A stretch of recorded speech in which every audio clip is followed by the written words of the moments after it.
Hello everyone, ये MBA CET slot 1 का review है 2026 में जो आज हुआ था पेपर।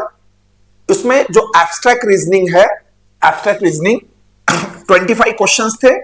उसमें काउंटिंग फिगर्स के क्वेश्चंस आए थे, find the next figure in a series, analogy base, और एक आया था ऑड मैन आउट। दो तीन ही ऑड मैन आउट के आए थे।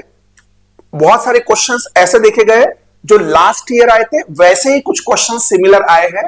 तो हमारा ये कहना रहेगा कि प्रीवियस लास्ट ईयर में जो 6 पेपर अवेलेबल है उनके आंसर्स प्रॉपरली देख के जाइए, क्या पता उनमें से ही रिवाइज वापिस रिपीट हो। क्यों ऐसा मैं कह रहा हूं? क्योंकि नए से पेपर बनाना इनके लिए बहुत मुश्किल हो जाता है। तो एब्स्ट्रैक्ट रीजनिंग के लिए सिंपल है। अगर आपके पास कल आपका पेपर है 7 तारीख को, तो हमारा यही कहना रहेगा बस लास्ट 6 पेपर देख के जाइए, बाकी जो आपने पढ़ाई किया होगा उतना।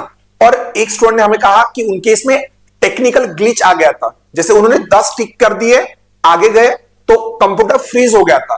तो उसके बाद जब वो वापिस गए तो वहां पे उन्होंने जो आंसर टिक किए थे वो गायब हो गए करके आपको बता रहा हूं। मैं एक्सपेक्ट करता हूं कि आपके इसमें ऐसा ना हो, पर अगर होता है तो आप उनसे बात कीजिएगा सेंटर पे करके, एक तरीके से कुछ हो सके तो। ज्यादा कुछ नहीं कर पाएंगे यहां पे।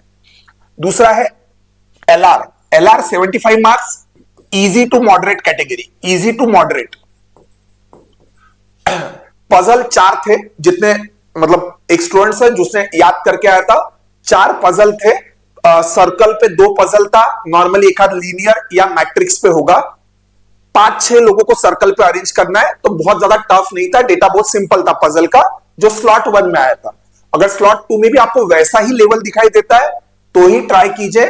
टफ वाले क्वेश्चन होंगे तो मत हाथ लगाइए। जैसे एक सेट था arrangement along with blood relation. पहले ही मैं आपको बता रहा हूं, अरेंजमेंट विथ ब्लड रिलेशन अगर होगा तो उसको स्किप कीजिए, स्टार्टिंग में उसको अटेम्प्ट मत कीजिए। It should be your last resort. अगर आपके पास और कुछ भी सॉल्व करने के लिए नहीं रहता है तो आप तभी उसको हाथ लगाइए। ओके, बाकी ब्लड रिलेशन में, मतलब ब्लड रिलेशन पे नॉर्मल क्वेश्चन जो थे वो थे। कैलेंडर पे एक क्वेश्चन दिखाई गया था, रेफरेंस डेट गिवन है एंड जो डेट गिवन है उस पे आपको डे निकालना था। क्लॉक्स पे 5-6 क्वेश्चन देखे गए, फॉल्टी क्लॉक्स पे 2-3 सवाल देखे गए। और नॉर्मली अगर 7 बजे अगर क्लॉक है एंड 7:15 बजे तक कितना एंगल कवर हो जाएगा करके, इस तरीके के जो नॉर्मल बुकलेट्स में क्वेश्चन रहते हैं वही थे करके। 3 क्वेश्चन एंगल बेस्ड थे, एक तरीके से angle time based, and 3 question faulty clock पे थे। उसके अलावा अगर मैं बात करूं नॉर्मली, मतलब alphabet, numeric series, rank and ordering, जो भी नॉर्मल आप पढ़ते हो, सिलोइज्म, वो सब वहां पे था। उसके अलावा ना डाइस वाले क्वेश्चन बहुत आए थे करके, जो वो एलआर में आया था। एक तरीके से डाइस कट किया है, अगर उसको हम फोल्ड करके ज्वाइन करते हैं तो 1 के पीछे क्या नंबर आएगा, इस तरीके के 3-4 क्वेश्चन स्लॉट 1 में एलआर में आए थे। जनरली उनको कभी कभार एब्स्ट्रैक्ट में भी रखा जाता है, पर वो एलआर में थे। क्वांट नॉर्मल था, बहुत टफ नहीं था, easy moderate category, tough category में नहीं काउंट कर रहे। जियोमेट्री कम था स्लॉट 1 में। क्वांट में प्रॉफिट एंड लॉस के बहुत सारे क्वेश्चन थे, 5-6 क्वेश्चन थे, हर ऑल्टरनेट 2-3 क्वेश्चन बाद प्रॉफिट एंड लॉस दिखाई दे रहा था। कैलकुलेशन सिंपल थे, ज्यादा टफ नहीं थे करके। अलजेब्रा में क्वाड्रेटिक इक्वेशन वाला चैप्टर जो है, जो जनरली लोग कैट में पढ़ते हैं, उस पे सवाल आए थे। जैसे एक इक्वेशन है, quadratic equation ax² + bx + c, उसका मिडल वैल्यू गलत नोट करने के कारण रूट्स कुछ आए। अगर फाइनल कांस्टेंट नंबर गलत हुआ तो रूट्स कुछ आए। तो वो एक पॉपुलर क्वेश्चन, अगर जिन्होंने कैट कभी पढ़ा है या अलजेब्रा में क्वाड्रेटिक पढ़ा है तो उनको वो पता होगा। वहां पे क्वाड्रेटिक इक्वेशन में 3-4 क्वेश्चन थे ऐसे टाइप के। और क्वांट में और क्या बता सकते हैं करके, हाँ इतना क्वेश्चन था क्वांट के हिसाब से। क्वांट इजी मॉडरेट था, तो पिकिंग बराबर रखिएगा करके, पिकिंग बराबर रखिएगा। डीआई पे ज्यादा रिव्यू नहीं मिला करके एक तरीके से।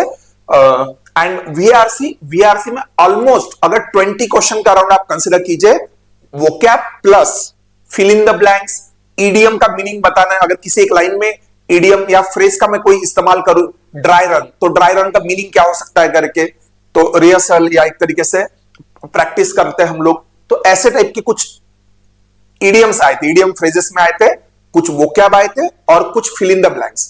मतलब आपको single fill in the blanks, या जैसे हम कहते हैं कि 4-5 फिल इन द ब्लैंक्स एक पैरा में कुछ मिसिंग है, ऐसे टाइप में कुछ क्वेश्चंस आप कंसीडर कर सकते हो। आरसीस 3 आए थे, वो बहुत एंडिंग में थे आरसीस, ठीक है। इतना है करके, तो मेरा मेरा रिव्यू रहेगा, टेक रहेगा, overall paper easy moderate category में था, बहुत टफ नहीं होगा, बस कोई ग्लिच ना आए, ये ऊपर वाले से दुआ कीजिए करके। एब्स्ट्रैक्ट अगर आपका कल और परसों पेपर है तो प्रीवियस ईयर रिवाइज कीजिए। हमने क्लास में बात किया था कि नया इमेज बनाने के लिए लोग आलस करते हैं, तो वही वही इमेजेस वापस रिपीट हो सकते हैं करके। इतना है रिव्यूज के लिए, ये वाला करके। क्वांट इजी मॉडरेट, अरिथमेटिक और थोड़ा फार अलजेब्रा होगा, पर अरिथमेटिक भी आप हेवीली बराबर करके जाते हो तो ठीक है, प्लस थोड़ा फार अलजेब्रा। ज्योमेट्री बहुत ज्यादा नहीं था। वीआरसी वो क्या, फिल इन द ब्लैंक्स अच्छे खासे थे। आरसी थोड़े अगर बड़े थे तो उनको थोड़े टाइम के लिए स्किप कर सकते हो, अगर स्कीमिंग करके आप जवाब कर सकते हो, टाइम बचा सकते हो तो बचा लीजिए करके। पजल्स ठीक ठाक थे पहले स्लॉट में, पर आप अपने स्लॉट में जिस तरीके से आएगा उस हिसाब से चेक कीजिएगा। Thank you.